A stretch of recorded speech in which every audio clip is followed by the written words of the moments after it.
Hi, I am Thomas from Neuzeit Instruments, artist name Hutenberger, and this is part 3 of my tutorial series on how I perform electronic music live.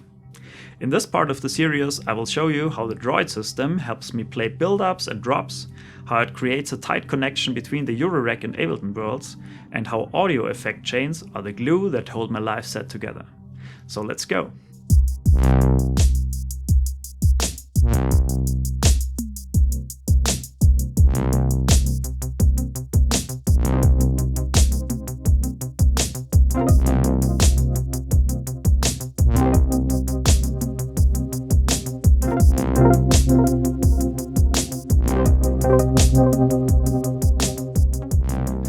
In the last episode, I left you with a bit of a cliffhanger, so now I'm finally going to reveal why I use the M4 motorized faders and what makes them so great in my live set.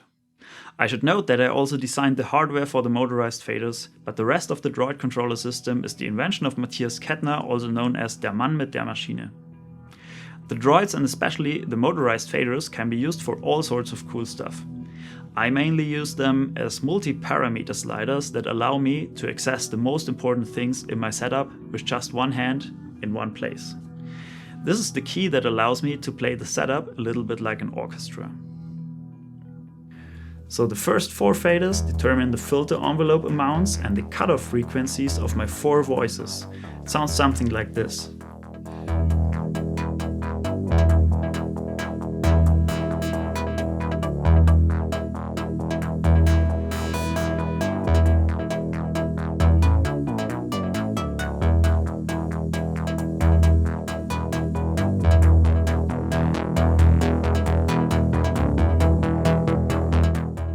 The next 2 faders set the Odessa sound, and the next one sets the bit crusher behind the wavetable voice.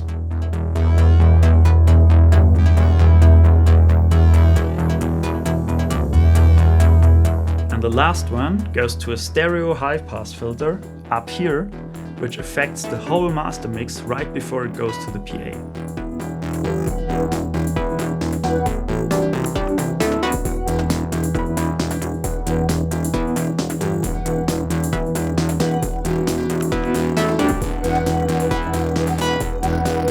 Watch what happens when I hit this button.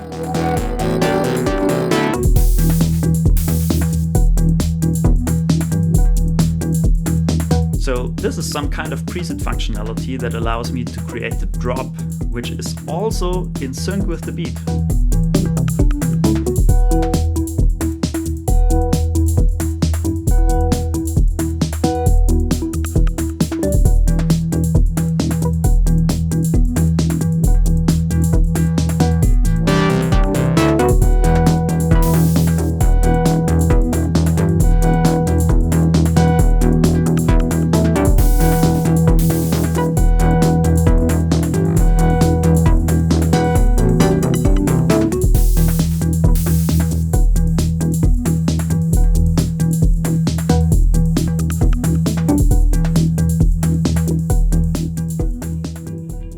I also have an M4 up here that sets the octave of each voice. These are also part of the presets. Of course, I can also save the current state as a preset on the fly. For example, if I think, okay, this is a nice groove, I want to come back to this later, I just hit this little button here while pushing the touch knob of the preset slot. And now the state is saved. When you get the Droid system, the modules do not have any functionality out of the box. Instead, you need to install a program called the Droid Forge, which is the editor software for the Droids. In the top row, you add the Droid modules of your system. The lower area contains the so-called circuits that give life to the Droid system. Here on the left side, you can also divide the circuits into sections to keep the whole thing clearer for you.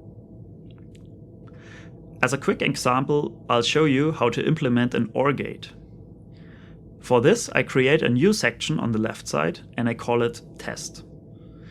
Then I go to the empty circuit section here, where I can now choose from all kinds of circuits like envelopes, sequencers, CV mixers, clock and trigger functions, quantizers and note generators, Midi input and output, as well as small logic and math functions.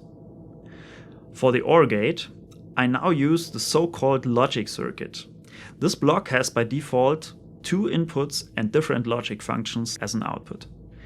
Now I assign logic input 1 to the physical input 1 socket of the Droid master by clicking on this line and then clicking on the socket up here.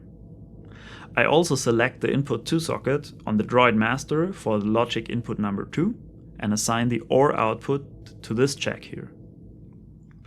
I don't need the other outputs of the logic circuit, so I delete the lines. What actually happens here is that for the whole Droid patch, a text file is written in the background with a very easy to read script language. I now have to push this text file to an SD card, which then gets the Droid master. By pressing the button, the new script is read in and the new functions are now available on the hardware. As you can see, I created a lot of such circuits in my patch. You can also draw virtual patch cables within the circuits. For example, I have a Midi input circuit here, which gives me the Midi clock. I have a virtual patch cable going from here to several other circuits inside my patch, which all need the Midi clock as a source. In the Droid Forge, you can use this little view at the bottom on the screen to trace the route of a cable easily. The Droid system can be used for simple applications, or you can make it as complicated as you like. In any case, it is a very useful Swiss Army knife for everything concerning control in the Eurorack. Okay, so there is still another synth voice left over, which is the Minilogue down here. I won't go into the sound of the Minilogue any further, as there are really many good tutorials and sound examples out there already. It is simply an affordable, rather basic but good sounding polyphonic analog synthesizer. It has no CV control, but it is connected via Midi USB to Ableton. You may have noticed that I control the cutoff frequency of the Minilogue with one of the Motorfaders. And also the octave shift has its own motor fader. I programmed the Droid in a way so that each fader also sends MIDI CCs to Ableton, where I can map the signals and modify them before they are forwarded back to the Minilogue. One of the key modules to get this kind of functionality is the Droid X7 MIDI expander. It connects the Droid system to Ableton over USB in my case. Having a tight connection between Ableton and the Droid allows me to create a wild mix of CV and MIDI control. So in the end, I do not even feel a difference if a certain effect takes place in any module here, or in Ableton, or in the Minilogue. So I can really tailor the user interface of my rack to exactly my needs, and make sure that I get as many sweet spots as possible and so on. As I mentioned in my previous video, I do the mixing of the voices inside Ableton in software.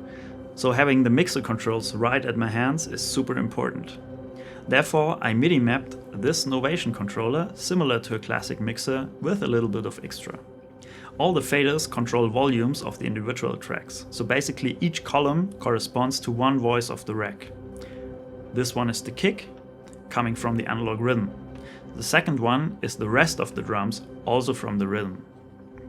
The next 4 are my synth voices, being the Xaoc voice, the wavetable voice, the orbit voice, and the Minilogue on these 4 faders here.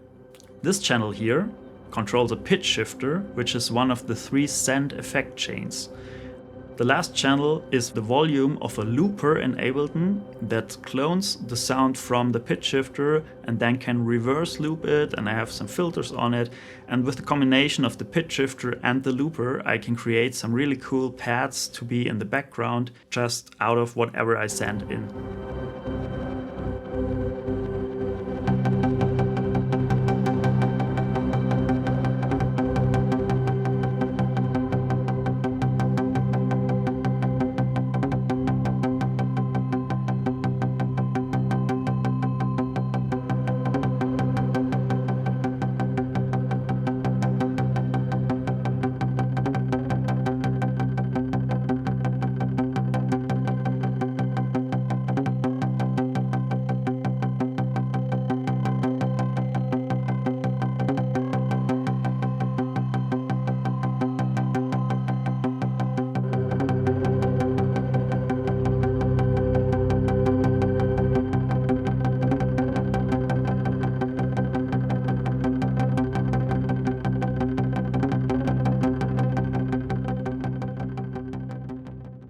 The knobs have different functions. For example, the green ones are send return, the orange ones here are the amount of the kick drum sidechain compression, the red ones are high-pass filters of the individual voices, and the yellow ones on the right side are parameters of the pitch shifter effect chain. The button row down here are MIDI mute buttons. That means that I can simply stop Ableton from sending out MIDI notes while the MIDI loop keeps running in the background. Muting MIDI notes instead of just audio mute brings the advantage that the sound can still decay until it is completely silent. The other row of buttons here activates a random MIDI arpeggiator that varies incoming MIDI notes from the sequencer and shifts them randomly by 1 or 2 octaves lower or higher. So when I have a MIDI loop playing, I have a couple of ways to bring in that new voice with the MIDI loop. With the arpeggiator, I can have a little bit of variation of the actual theme in the beginning to make it a little less obvious at first.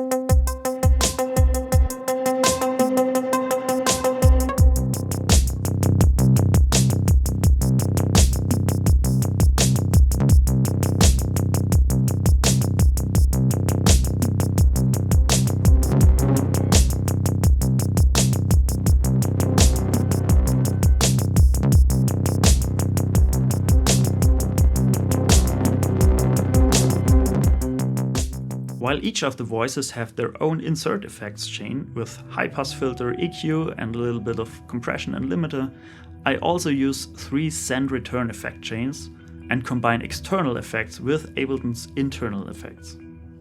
The first chain is a large reverb. Actually, it is 2 reverbs in parallel, which is 1 reverb from Ableton and the reverb from my own module, the Quasar. Quasar is actually a binaural 3D audio module and meant to be used to have 3-dimensional sound impressions on headphones. But in this case, I use Quasar just as a stereo-enhanced reverb unit. I routed the CV inputs of Quasar to its internal high-pass, low-pass filters so that I can control the tone and also the size of the reverb over CV.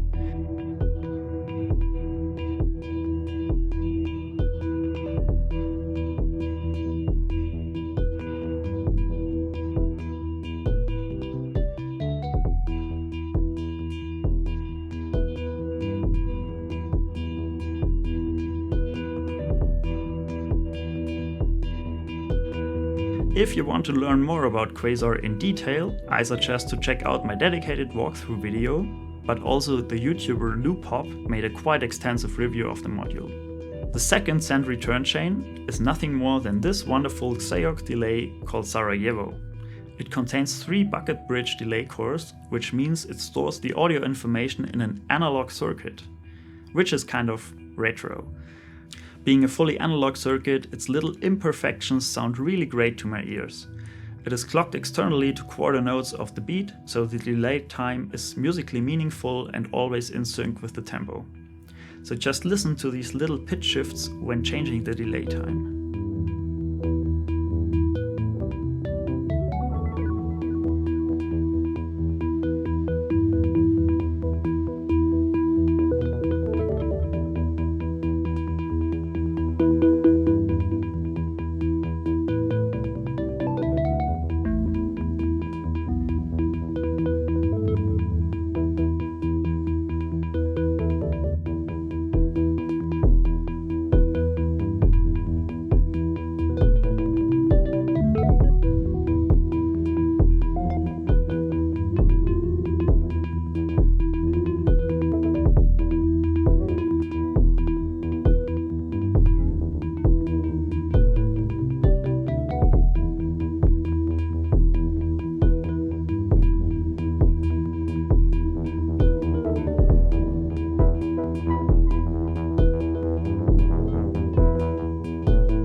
In my setup, also sidechain compression plays a very important role.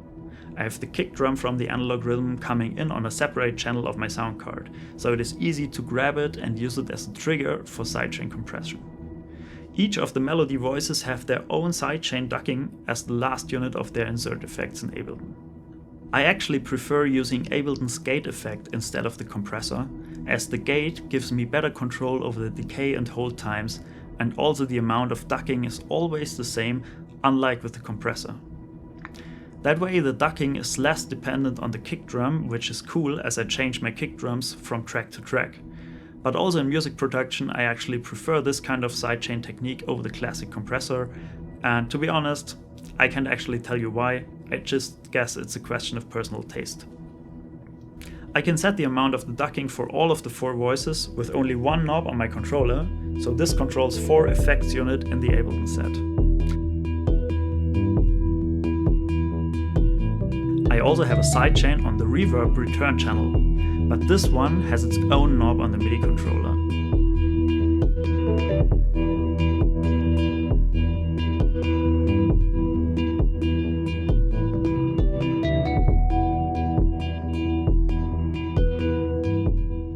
Having a separate sidechain for the reverb is a cool mixing technique that I found and that I really like a lot.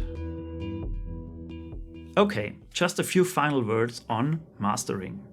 Mastering is that stage where, in music production, a second person with fresh ears takes your track and gives it a last polish before it is being released. So, how does this work with live act?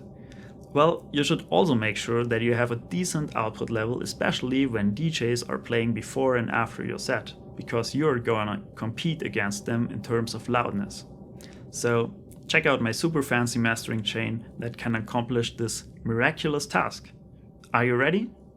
Okay, here it is.